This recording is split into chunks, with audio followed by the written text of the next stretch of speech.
Welcome to the acclaimed podcast, The Deep Dive, featuring your esteemed hosts, Andy Monitor and Drew Dinzik, powered by BetSperts.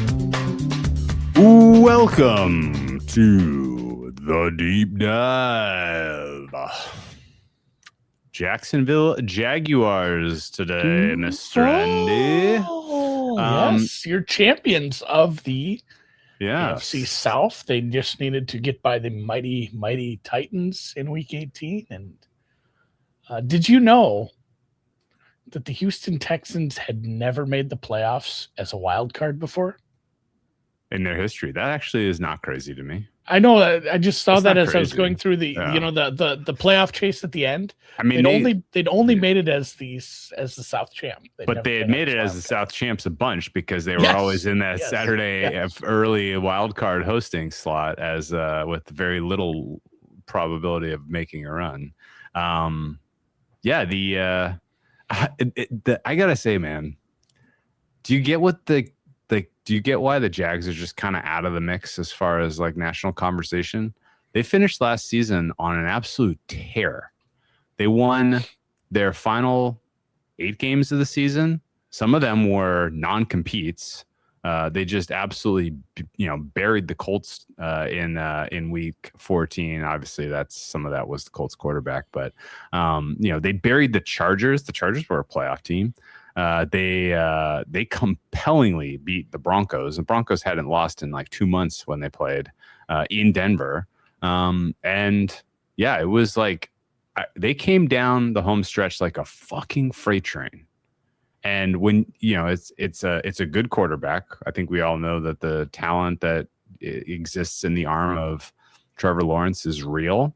And it was a first-year coach, and it's kind of funny that like there's a world of gravity around Ben Johnson and the Bears and Caleb Wilson and what he was able to get out of Caleb Wilson down the stretch, and the expectations of the Bears taking another step forward this offseason into next, in the offense. And the Jags they should be in the 1B to the Bears 1A in that conversation based on what we saw. Liam Coen clearly knows what the fuck he's doing. And now he's got a whole offseason to kind of shape his offense with the players that really kind of blossomed and the play of Trevor Lawrence that blossomed. And yet, I'll let you know the first person I hear that picks the Jags to win the AFC South. I know it feels like there are more people that are trying to make the bull case for the Colts. Of course. The team that actually won 13 games had a decent, real decent. Yeah, Drew said Caleb Wilson twice. When I run the freaking Did I say Caleb Wilson? You did. I don't know why. My it's bad, Caleb man. Williams. You know that, obviously. My bad. When I run Williams. that transcript cleanup program after this, it's going to be like, I think Drew said Caleb Wilson, and we're going to just change that to Williams, even though the Chicago Bull? The Chicago Bull, yes. Such is life. We've done 30 of these, man. It's sorry, man. It is a grind. Drew's off next week, though, and you'll have to listen to the reruns. Speaking of content I have not enjoyed in the last 48 hours, the Caleb Williams content on the old Twitter machine is a hard pass. All right, the point stands though, Andy. Why no buzz? Like. This wasn't a totally fraudulent 13-4 team. Their Pythag was 12 wins.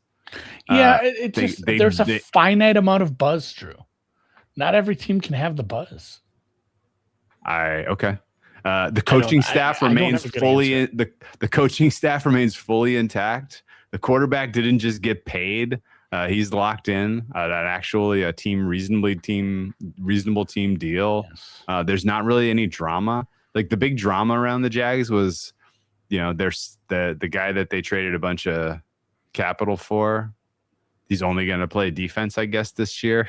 and I did dig into that. What is your? That's great. What is your? That's great. Let's just bust into that. What is your expectations for his split and your thoughts on it, because right now 95-5 defense, and I think that's awesome, and I think he's gonna be an elite cornerback.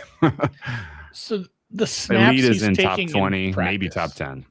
So I was of the opinion closer to where you're at. I was like a 90-10. That's what it sounded like going into this offseason. It sounded like it was going to be a 90-10 defense to offense split.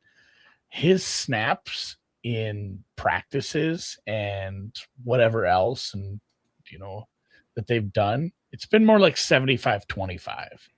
And I don't know if it's just, hey, we need to work on some of these offensive things because they're not core plays that we already know.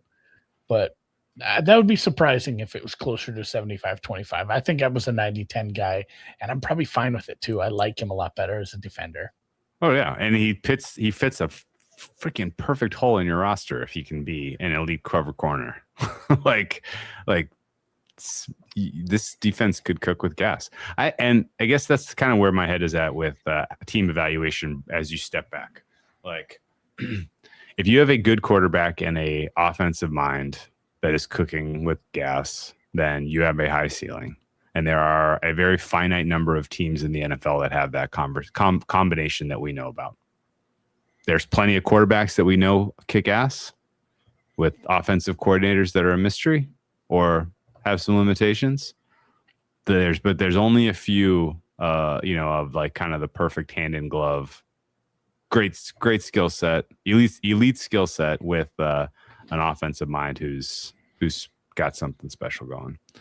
And I think the Jags are, for that reason, high enough ceiling that you can't rule them out of the superlatives in the NFL, even if you don't love some parts of the roster build. I think this team could and should not surprise you if they're ultimately in the final stages of competition this year. Yeah, I don't think I'm going to predict that, but I'm not going to be surprised. It's a very tough division to really take a stand on. Like, I'm fine taking a stand on a team where I'll be a little higher than the market, perhaps, but at the same time, I'm not running to go bet this like 240 division just because I do like what the Colts have, and obviously the Texans have an incredibly tough team. We'll see on the offensive line. That's been very much a work in progress. We'll get to that next when we do their podcast. We'll leave it for then. But yeah, we're going to get to that with the Jags also, obviously. Yeah, a little bit. But yeah, 13-4 division winner, and a lot of, where does the market have them? Like, basically eking Eighth. One of the last wild card spots in the AFC? Pretty much. Yeah. Does that check out to you? There's only so many spots. And here's the thing about ratings and how we feel about a team. It's relative. And sometimes a team who is expected to be this good or maybe be an 11-12 win team again, sometimes they are the 7th or 8th best team in the conference because there's a lot of tough teams in the conference. You have two incredibly tough teams in the East. You have let me 3 decent teams in the West. Well, you have let me in the South. Still, the market is with the teams that have upside. There's always speculators, and there's no one really on that corner for the Jags this year. And I got to ask you: is this because people don't believe in Lawrence? Do people specifically have him a tier below in terms of believing in him being a kind of, you can win more than one playoff game with this guy? Or is it people are late to the party? Because I guess here's the thing. I'm not going to entertain the idea that Liam Coen's not the guy. Liam Coen absolutely fucking rocks. The guy. He rocks. And he is going to be a great head coach and a great offensive mind for as long as he feels like needs to do it in this league. And I'll change my opinion when we have a sizable amount of data that says otherwise. So is it one of the two reasons? People are either late to the party and don't get it yet with Liam Coen, or people don't believe that Trevor Lawrence can actually be a consistent winner with his arm. I mean, is it just the small sample in Coen? Although, man, I loved him in Tampa. I mean, Of course. I was a Coen guy there, and I liked, what he did with Baker, but maybe a little on Trevor. I don't have a good answer for this, Drew. This is a tough one. I think maybe it is we've never seen Trevor really perform to a super high level multiple times in a playoff run, and some of that is just those teams around him weren't good enough for him to be doing that sort of thing anyway. It's been a lot of coaches, a lot of coordinators. He's gone through a plethora of people that were, either coordinating the offense or running the team. So it's been kind of a tough go for him for, one of these guys that was just kind of expected to be the guy coming out of college. I don't know. Maybe it is some of that where we just haven't seen the Jaguars do one of the, even to the point of the Bills. I get it. The Bills don't make the Super Bowl and they've lost multiple times in the title game, but there's been, hey, they deserve to win that game, or this is one of the two best teams in the AFC. We've never really put the Jags in that stratosphere, even last year. Where it was like, geez, Denver got the 1 seed, New England's just trucking people. The Bills exist. The Texans are in the playoffs. They probably win a playoff game just because they're playing the Steelers, and they did. Even last year into the playoffs. I mean, we bet on them. We bet on the Jags. Both of us to win that game. They probably should have. That was, an unfortunate turnover here or there. But, I don't think we were planning on them betting on them the week after unless the number was egregiously big. Certainly not to win, to advance. So, yeah, they're just kind of in that second tier for people, maybe even for us. Honestly, were you making a case for them to win the AFC when the playoffs started? Yes, I was. I definitely was. I don't remember that. I definitely was. Because it was basically I liked their number. I thought they should have been small favorites to start the playoffs, but everybody was a why can't us in the AFC last year, but the Jags were at the top of my why can't they list. The Jags right now, Andy, are the 9th choice in the AFC. 9th. That seems a little low. They currently have half the probability of the Broncos, the Chiefs, the Chargers, and the Texans. I don't know. Offensive coach, quarterback, better than all of those. I'm higher than the market. I mean, I'll tell you, even being where I'm at, I get what you're saying. Like, I haven't been thinking about them the way I think about the Broncos. Where it's like, oh man, this is a fun team again that I'm believing in. That I'm above the market, but I think the market's probably just a little wrong here. Okay. The Bengals have a shorter price. The Patriots have a shorter price. This is really something. In the pantheon of the AFC, the Jags are only ahead of the Colts, the Steelers, and the teams that are not competing. Yeah, that's crazy. Or I don't know. This is either everybody's right that Trevor Lawrence is not to be trusted, or everybody is late that Liam Coen is going to find a way to make this absolutely sing with Trevor again for a full season, and people are going to be sad that they don't have 15-1 AFC in pocket, because it's a big number, man. That's a big number. Not going to be tough for these guys to get the 1 seed in the AFC. Really. They just need some breaks on the offensive line, honestly. That's kind of the only issue I have with the team right now. Maybe it's just such a small. It's like the smallest market in the. Throwing out Green Bay, I guess, but that doesn't count because it's just, I don't know if there's just not a lot of buzz around the team from the fans. Even it's not going to be Chicago every year, where there's just too many asshole Bear fans that think they're going to win everything every year, and now they're good, so those guys, the assholes, are vindicated. But man, Bears fans are every year in the offseason. Some of the loudest people. Maybe there just aren't enough people in Duval County. Okay. But yeah, that one of the notes I had, and kind of why I'm leaning forward on this team too, is from week 13 onward. And I know we like to use EPA and some of the other stuff, but if you just look at some of the gradings, like the PFF grades, he was the highest graded passer from week 13 onward, when they did go kind of nuclear for a while against, it wasn't always the best teams, but his full season had him grading wise as like a top 8 quarterback. Mm-hmm. Yeah, maybe this is the thing. We don't follow enough British people. Maybe the Londoners are hot on him. Good call, Donaldson. Here's a funny note for you, Andy. Trevor Lawrence right now, do you know what his cap hit is this year? 28K. 24 million. Great guess. I figured you were going to go much higher than that. He is a $24 million cap hit. Here's a couple of players who hit the number a little bit higher than Trevor Lawrence this year. How much is Tua costing for the Dolphins? Oh, yeah. Well, that's a funny one. But I was going to name some non-quarterbacks, like Paulson Adebo has a higher cap hit this year than Trevor Lawrence. Robert Hunt, the guard from Carolina, if you didn't know just by naming Robert Hunt, has a higher cap hit.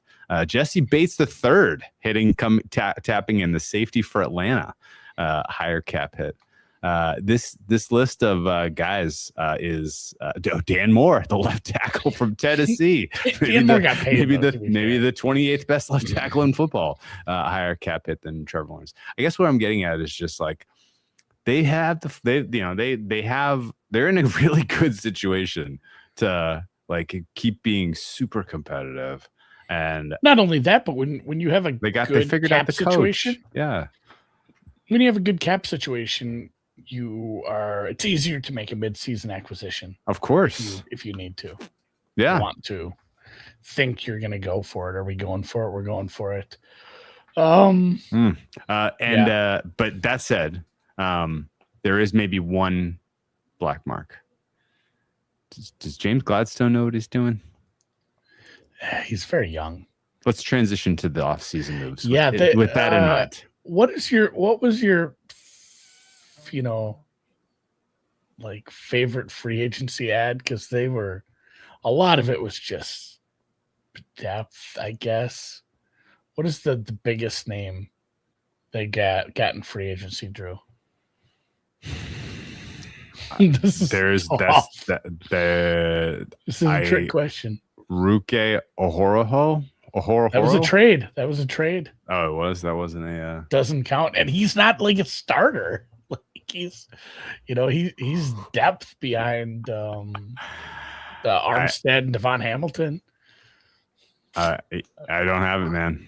I'm gonna go with Chris Rodriguez Jr. What did he play? 15 snaps last year. Yeah, he is. He's RB2 on the live chart behind Tuten. Yeah, they basically did nothing. I think. He is gonna get a bunch of carries. It's gonna be a split between him and Bhayshul, but yeah, between that and the other free agency ads, a lot of them were like, "Hey, we signed this guy in July because we needed corner depth in camp." Like Corey Ballantyne, when Dane Jackson retired, they had to add a corner like basically a month ago. They weren't real busy. They traded for Daniel Falele, which was a weird one because the Giants signed him from the Ravens with Harbaugh coming over, and then traded him to the Jags, which was a weird sequence of moves. With Patrick McCarry, Millam, and Adogu hurt, and they had another backup retire, they ended up making that trade. I think it was a 6th round pick next year. This was like a week ago too, so not actually a terrible trade. I guess you need some help there in the interior offensive line, especially at the depth side. And then, you mentioned the Ruka Hororo trade. Mason Smith, defensive tackle, player for player swap. As mentioned, he's in the depth part of things. Amir Abdullah was acquired. I'm not even sure if he's still on the roster or will be at the end of the week. He's like running back 4, man.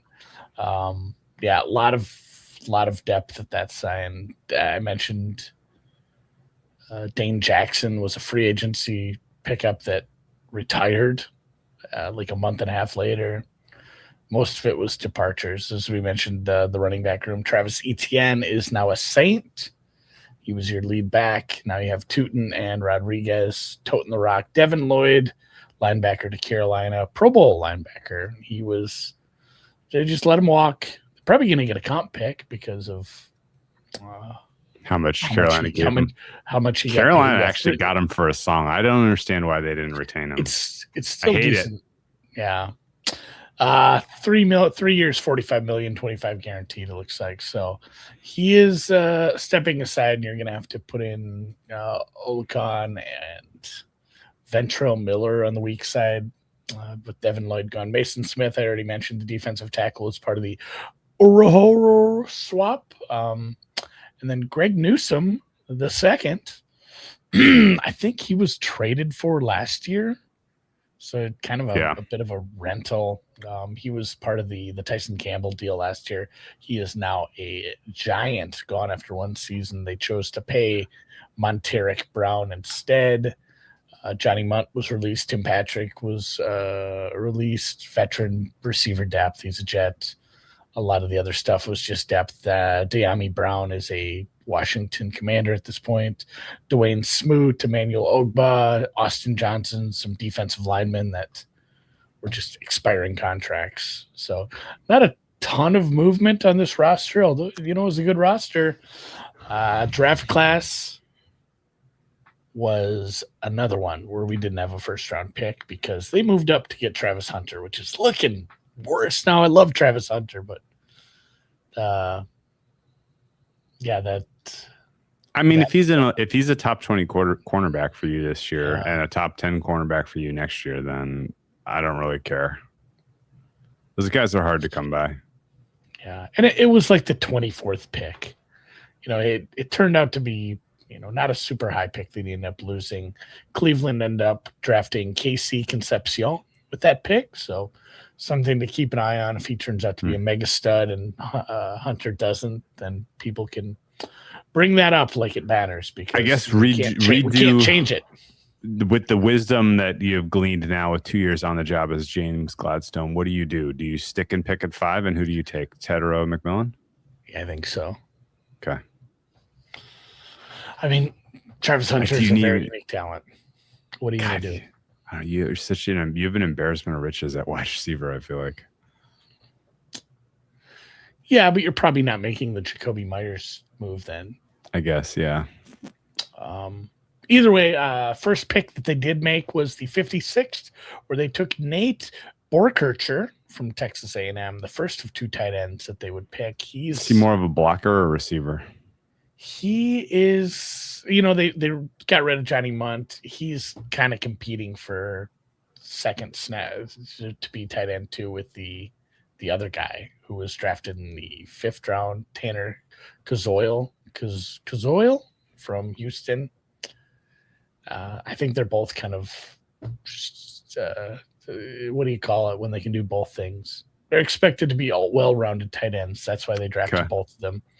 But yeah, he'll get some reps when you're playing 12 personnel, because somebody's got to step in. I don't actually have info on who's winning that TE2 battle right now in camp. Maybe a Jags fan can give me their opinion on which of the two rookies is better. Albert Regis in the 3rd round. He's going to be second nose tackle behind Devon Hamilton, depth. In the 3rd round, they did draft a guard that is turning into a immediately important pick, because Emmanuel Pregnon, I'm going to say it Frenchy style, is playing. He's getting first team guard reps because everybody else who is a guard and not named Ezra Cleveland is injured or retired, with Makari Milla, Madoga, Colon. So he is quickly thrust into things. And then they actually had a lot of picks. They took safety Jalen Husky from Maryland in the 3rd round as well. He's going to be depth behind Murray and Johnson. As I mentioned, they lost Andrew Wingard. That was something you needed to backfill. Edge Wesley Williams, another depth piece. We said we lost Dwayne Smoot and Ogba. You needed some more pieces there. The second tight end, Tanner Kazoil. in the 5th round, and then another wide receiver. They took 2 wide receivers in the 6th round. Josh Cameron from Baylor, probably a special teamer at this point, and then C.J. Williams, which I guess if you're not going to play Travis Hunter as much on offense, you're going to need some more depth there, and then an edge and linebacker in the 7th round, and Zach Durfee from Washington, and linebacker depth, Parker Hughes from Middle Tennessee. 10 picks without a first rounder. Part of my commentary on embarrassment of riches at the wide receiver position is it sounds like both Josh Cameron and C.J. Williams can play. Yeah, and Parker Washington's not a bad slots picks. player. Parker Washington's freaking awesome. We like, and obviously we like Brian Thomas Jr. a lot. Jacoby Meyer brings a lot to the table. There's nobody that's like, oh my God, you have Jamar Chase or you have Justin Jefferson, you have CeeDee Lamb, but everybody is like good. And then if you get quite a bit out of these rookies as like wide receiver 4 stepping in, maybe you don't need offensive reps from Hunter. And that's a nice problem to have. Of course. That's a great problem to have. I think that's the plan. Rate that offseason, Drew. Gazoil? C-. Koziol? I got to figure out how to say this tight end's last name. Koziol. Koziol? I don't know. I gave it a C- because I feel like they overpaid a little for Trayvon Walker, but you need him. I thought they overpaid a little for Monteric Brown, but re-upping your own guys is cool with me. They got Anton Harrison locked in for a 5th year on his rookie contract, so it's pretty good pay for your left tackle, even if he's not one of the strongest. I wish they had kept Devin Lloyd, really. I don't know why that was deemed a casualty for your squad.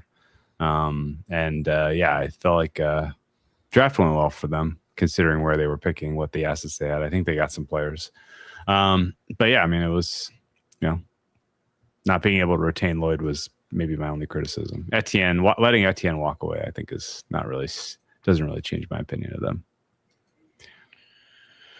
Yeah, and I guess you picked up Gardick last year at the linebacker spot too, and he's somebody I don't hate. So maybe his play last year played in a little bit to the Devin Lloyd release, where you felt like you had Gardick, you had Olakon, and you're going to draft some depth there. I don't know. He did get paid, and I think that was the expectation, was we don't want to have to pay him because we can't pay everyone. But I think you're right on Carolina got a pretty decent deal. Okay. I don't know. Shipley confuses me. I mean, not Shipley. He's the beat guy. Gladstone. James Gladstone confuses me. There's no like clear obvious holes on the roster outside of, as you mentioned, the guards, and that's mostly an injury thing. Let's move over to ratings, because we got to spend a little time on what's the right number for Trevor. Yeah, I went with a 7. Before we do. Oh yeah, we should talk about Millionaire 7 or 8. We have not decided which year it is. I have to look at my hat from last year. I know. I have my hat Survivor. We each took one because we put our entries in together. I have the black Survivor hat, and I wear it for running, and I wear it every week. Oh man, you can't wear a black hat running. You get the salt stains on it. I like that. Gross. No, I like that. Crusty. Either way, yes. Thank you to Circa Sports and Circa Sports Contests. It is $1.8 million. $1.8 million. All right. I thought so. $1.8 million. The Circa Survivor and the Circa Grandissimo for somebody who really wants to get a taste. We'll be out there tomorrow, signing up for several entries, and we will be winning. Hopefully, that's always the goal. If you have any questions about how to enter, it has to be in Nevada, or how to get a proxy, you should use the guys over at footballcontest.com. They don't even pay us. That's just, we like them because we've always used them and they do a good job. They have never let us down. And they cut you, and they'll cut you a bit of a deal if you get a bunch of entries. They'll give you a bulk rate if you end up signing with a bunch of entries. So, yeah, if you have any questions on any of that, DM us. We can help you. You have 2.5 weeks yet for you to get entered. You can sign up all the way up until September 12th. You can sign up in Reno. You can sign up, most likely, you can sign up down at Circus Sports if you're down there this weekend. Find us. We will be just wandering around the sports book. We'll probably be at the overhang bar. Overhang bar if it's daytime. If it is past 10:30-ish, we'll probably be at the Legacy Club. Or Craps Table, depending on how things are going. Yeah, we'll see how life's going, and we might be playing a little dice. So check it out if like I said, if you have any stuff, any worries or issues, if you just are new to this, trying to figure out how to do it and makes you a little nervous, hit us up. We'll walk you through it. It's not too bad. Absolutely. 7.0 for you for Jags. Yeah, Trevor, it's hard because I love Liam Coen. I like a lot what Trevor did, especially at the end of the year, but at the same time, it's not a big sample on Coen. I like some of his play, his game plans. It's just kind of, took advantage of some of the bad teams. I think they're a really good team against bad teams. There's some of these teams that we worry about, like how many times have it been like, man, KC's playing a mediocre team. These are the spots where they get weird and they don't cover and they make it closer than it has to be. Or Baltimore, Christ, for the last 5 years, where they lose just an embarrassing game in the first 5 games every week. So I did like how he seems to not take the cupcakes too lightly, and obviously very successful first year, 13 wins. Yep. Noted Coen guy from this podcast, so you shouldn't surprise you. I'm high. I'm at 7.8. If this was not Liam Coen and it was generic play caller, I'd probably be more like 5.5, 6-ish for Trevor, as it's just his raw skill and consistency that we've seen from him as a pro. But I'm a what have you done for me lately? Upweight recency type of handicapper, and over the second half of the season last year, and the sample we mentioned off the top, Trevor Lawrence's efficiency was just out of this world. Yeah. He was beating out Matt Stafford in terms of performance.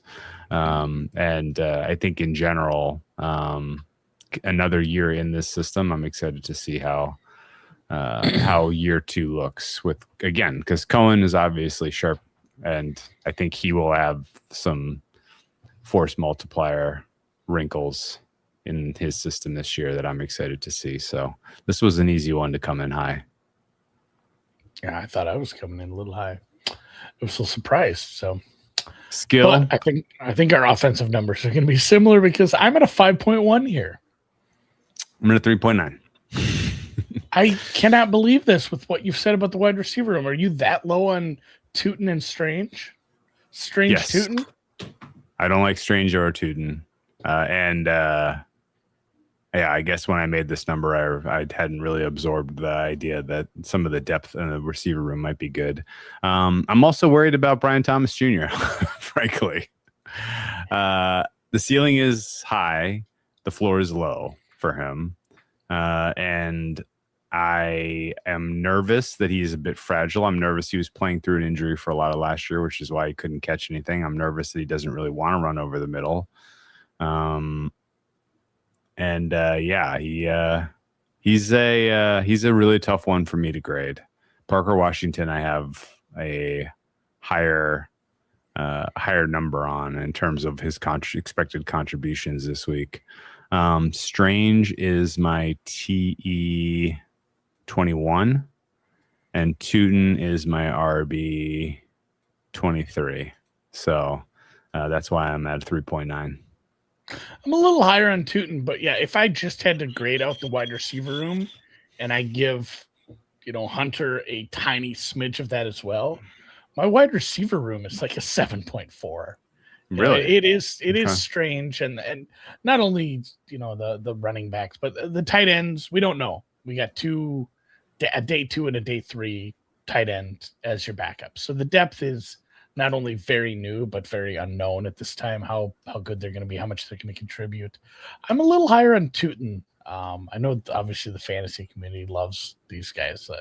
He's always been why don't we get him more carries? But if you look, like, his rushing success rate was pretty high. It was I think I split it by like maybe guys who got at least 100 carries. He was 5th. It was kind of a weird combo because, I mean, his missed tackle rate was nice. He was getting ho hum numbers and like yards after contact, but also it wasn't a full sample of the guy. We don't know how he's going to perform as the lead back at this point. So him and just generally the running back room drags it down a little bit. I'm at a 5.1. 5.1 here.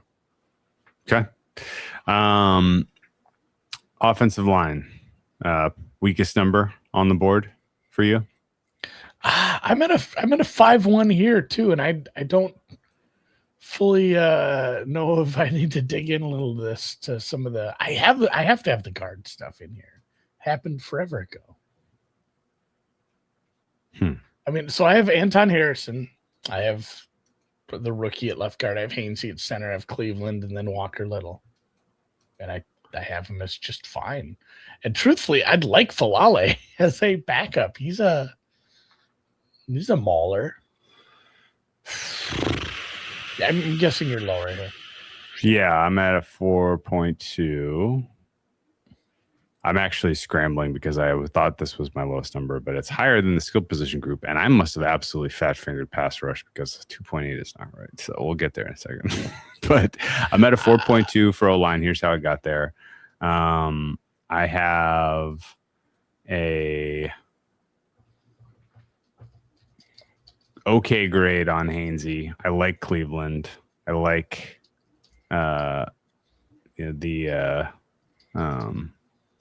Harrison and Walker Little. Yes. I worry about depth because I have a pretty low number on Cole Van Lanen if you have to ultimately use him as either of your tackles, which, worth watching because these guys are all kind of on the question mark in terms of health from what I've heard. Van Lanen opened camp on PUP. Yeah. He had a knee injury in January. Yeah. Makari wasn't great, but his backup I have rated worse. It's like a little bit below average unit for me, and I'm prepared to be wrong. But I think I'm a little colored by there's just bad vibes around this camp for some reason. Yeah, they're having a Chargers camp when it comes to guards, at least. And that's not a comp you want. So I'm about average here. They got clocked pretty good against the Bucs defensive front, but that front actually I think is probably pretty good. Yeah, okay. Monitoring that number. I might be low. So what's your overall offense? And just real quick, a lot of it is just Harrison grades pretty well. Cleveland grades well enough. Van Lanen's a weird one because he graded pretty well, but it's injured and not playing at this point. And you got Little stepping in, who's worse. Every category. Yeah. When it comes to comparing him to Van Lanen, and then Hainsey, not a good pass block grade in the middle, good run blocker, and then wild card at guard with a rookie, 0 NFL snaps starting. Yeah. It's an unknowable question. Third rounder. And then you have Falele, who he got plenty of snaps last year. He was a decent pass blocker, but I think his run grade was a little lower for me. But again, he's a backup. So offense is what's your offensive number? 59th percentile, so 13th best in the NFL. I have the wrong Chrome. Yeah, do you have multiple Chrome profiles?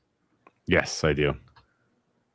I have and you know how when you're in the right one and you have a Google sheet you use over and over, you can just start typing it, it'll pop up.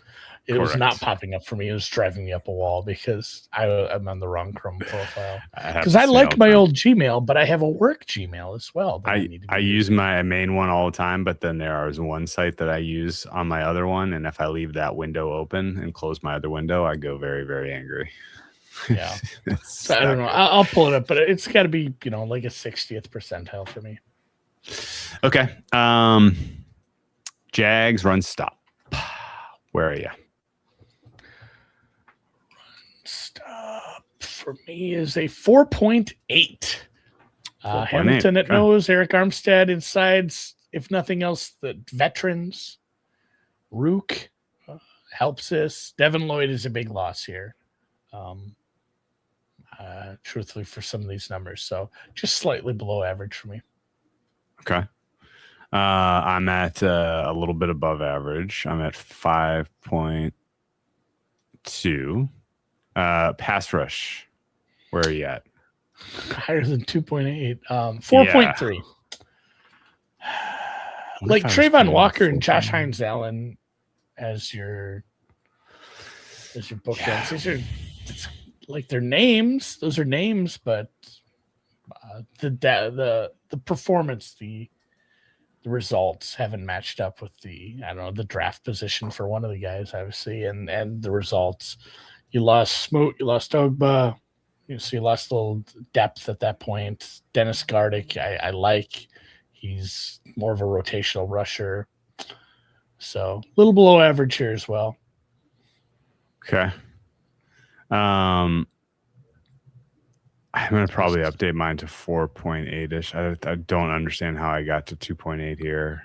The last time you screwed up a number, it was the same number as the team right above it, where I think you just drug it somehow by accident. Could have been, yeah. Huh. Well, whatever the case is, I think Josh Hines-Allen is a good player. I like Eric Armstead for interior pressure purposes. I'm not expecting anything out of Devon Hamilton, and Trayvon Walker for me is a tough hand. He's a tough hang. Never really feel he's like just a little bit above average at pass rush, run D, and coverage. Like I don't, yeah. Good. I always want him to succeed. I think we have a very biased soft spot for him because of the draft. I think that's true. Like, we'll always love Trayvon Walker because we had info on him going first before the market did, and we were able to bet a lot of money on it. And I have a soft spot because of that. He's not that good. He's not nearly as good as he was supposed to be drafted that high. And I think I'm a little tilted by that. So, yeah, I'm at what did I say? 4.3 there. Coverage, 6 flat. I am way high here. I am at a 6.8. Okay. Defend it. Okay. An actual embarrassment of riches in the coverage now with Hunter. Jordan Lewis and Jerrion Jones, who's not even a starter right now, both graded out awesome for me. Monteric Brown, I thought, did a great job. You have good safety coverage, and you got really solid linebacker coverage out of Oluokun last year. A little worried about missing Devin Lloyd, but who cares? Yeah, if you get another cornerback in this room, and Hunter, who's able to kind of equal or improve on the play that you got from Lewis and Brown and Jones, then all of a sudden you have 4 guys you can play some serious nickel and quarters and nickel dime quarters and make things really tough for the good passing offenses in the NFL. I'm very, very intrigued about the upside of this coverage unit under Anthony Campanile. Yeah, I have it as like the 11th best coverage unit. It's good. Not quite as high. It's definitely a sum of the parts. Like, everybody's above average, and we'll see. We didn't get a full grade on Hunter yet. But if he takes to this, like we saw him being a bit of a ball hawk, able to catch up when he's beat a little. He's a very good corner, but we didn't see it in the NFL for the most part yet. A lot of it was at, a little different with Colorado's schedule. So Fair. If he performs well, this will come up quickly for me. Yep. Agreed. All right, man. Final defensive number for you. What do you got? Oh, my Jags number is, where were you guys? Oh, I'm at a 0.56 with this is 15th best once I fixed my pass rush.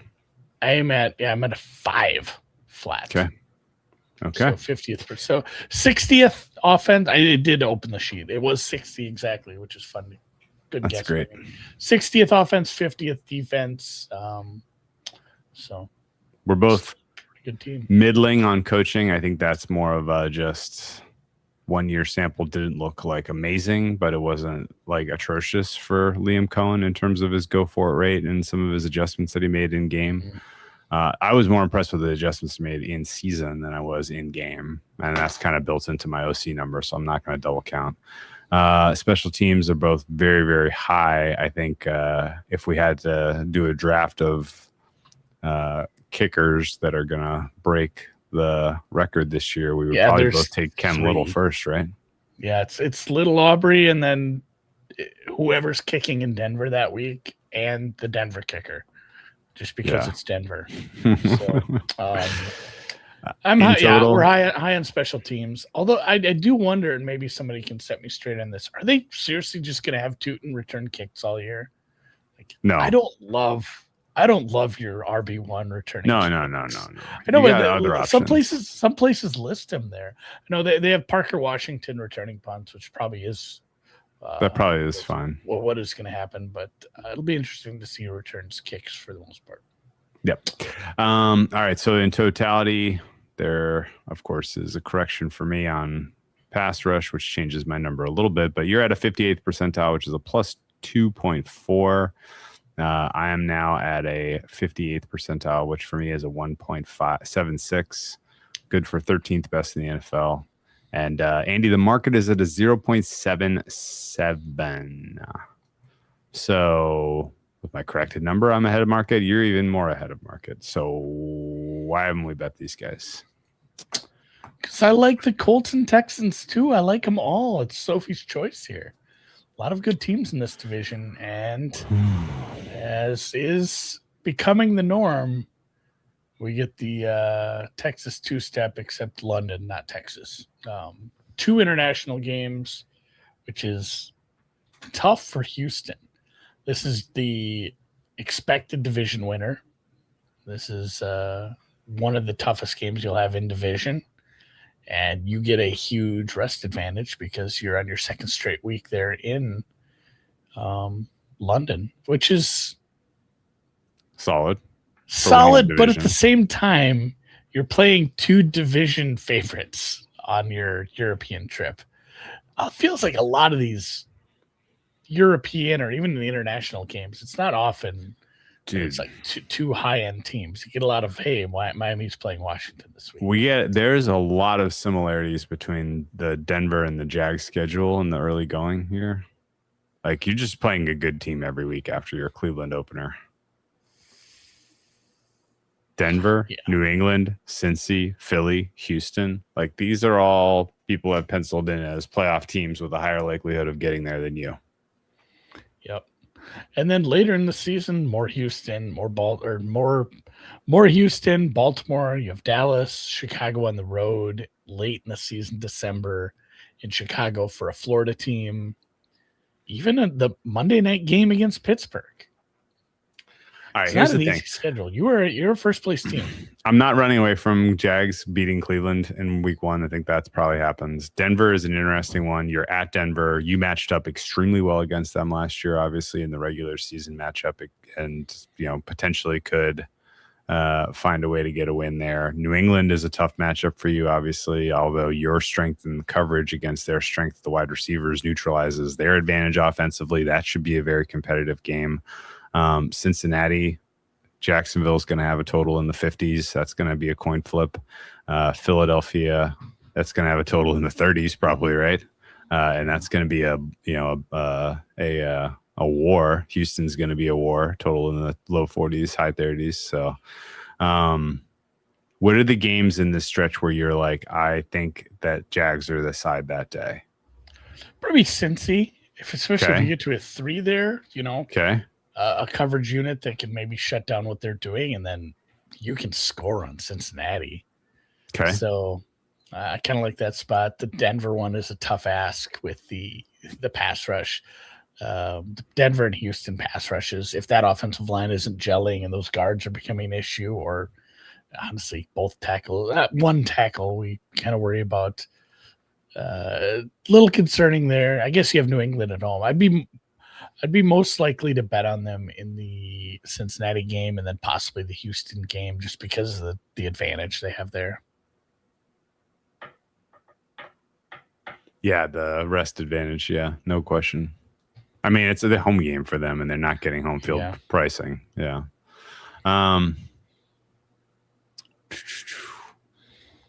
think I agree with you on the Cincinnati, but not as much. With the current state of the offensive line, I'm kind of worried about interior pass rush affecting Trevor. And Dexter Lawrence scares me at Cincinnati. Jalen Carter scares me with Philly. Houston, just in general, with their swarm, is spooky. New England doesn't have really interior pressure that really, really scares me. I mean, Milton Williams is a good player, but I don't know that he's a true difference maker. Denver doesn't really have a ton of interior pressure. Who's their guy? Zach Allen, who can get interior pressure? I guess I'm just I think the thing to watch really is how do they handle those first 3 weeks in terms of pressure on the interior before they go into those next 3 weeks where they have some seriously tough matchups there. Because if the Jags are not scoring into the high 20s, then those are going to be tough wins for them. Tough to find wins for them there. I think they're going to concede kind of in the 23 to 27 range for a lot of these games where they're up against good quarterbacks, even though they have great coverage. I'm not like excited. It's a team we like. We're above market on them, and there's not a lot of spots where I'm like, I want to go to war with this team. It'll obviously depend on what other teams become, and as the season goes on. But yeah, I'm not seeing a ton of spots where I'm champing at the bit here. Where does Liam Coen have an advantage as a coordinator against his counterpart? Just rack those for me. Rudinger, Cleveland. Yeah, I mean, just because of maybe the roster, it's still a good defense. But Vance ? Vance, no, neutral at best. He got him convincingly last year. Scored 34 points on that. Those monsters, supposedly. Those supposed monsters. Okay.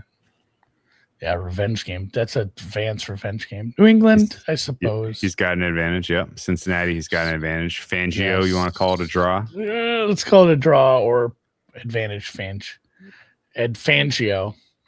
Houston, I'd say no. No. Maybe not. Are we strictly going DC, or are we going DC plus the team? I think where we're at really is this is probably looking like somehow, some way a 3-3 start. Be nice, and then you find 7 more wins, 8 more wins along the way. You got to win those coin flips on the road. Dallas and Chicago are kind of must wins. Indy late must win. Damn. That last game is going to make them either 9 or 10 probably for them. Yeah, 3 of your last 4 games are on the road, but you don't, outside of the Chicago game, being a Florida team, you don't have any nasty ones outside of that. Houston, Dallas, Indy, all indoors. Indoors-ish for Dallas, but close enough. Depends where the sun is that day. Well, all right, man. So right as we stand here now, the Jags are a monitor, not a bet. Yes. Don't love the rest disadvantages through the easy part of your schedule. You don't really get to put people in the hurt locker in Florida early in the season other than potentially New England. Actually, Cleveland and New England are both going to be struggling in the heat. You don't have to play outdoors in the cold very often other than the Chicago game. A lot of travel for you. The Giants game, maybe a little bit, but it's not quite December yet. And for the record, the Eagles game is in Tottenham.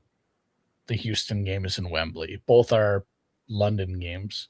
It's not like the Minnesota schedule where they did England and Ireland. This is same city at least, but 2 different stadiums. Okay. So what's the plan here? If they go 2-4, but we still like them. Why is the AFC South odds locked? God damn it! Is the Braden Smith injury? Plus 250. I don't think that's a big enough injury to. I mean, it's already a shitty offensive line. What is it? It went from like 30th to 31st, or what are we doing? I don't know. Either way, if they start like 2-4, we still like how they look. I was hoping to get some clarity out of talking through Colts and Jags with an actual plan. I have no plan because I know all I know is that I'm a little higher than market on Colts. I'm a little higher than market on Jags. I'm lower than market on Texans, but it doesn't seem like there's an easy and obvious way to take advantage of this. It's not always the case. Is the South winner going to have 10 wins and finish in 4 seed? Decent shot, I think. They all have tough schedules, man. And if the Colts are good, that makes it even flatter. It makes it flatter. Yep. 10-10-10. It goes 11-10-9 based on one coin flip, and we can't call it. So this is a walk away. This whole division.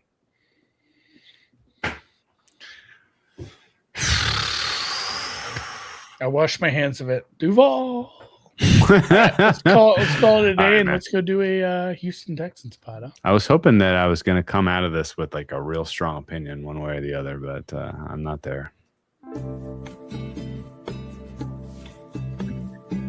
If the coverage unit really overperforms, there's going to be spots where it's like this is a team they're going to shut down their offense a little. 15-1 to win the AFC, man. Like 33-1 to win the Super Bowl. Like those are big numbers for good offense. What's Denver right now for AFC? 750. Exactly half. I got like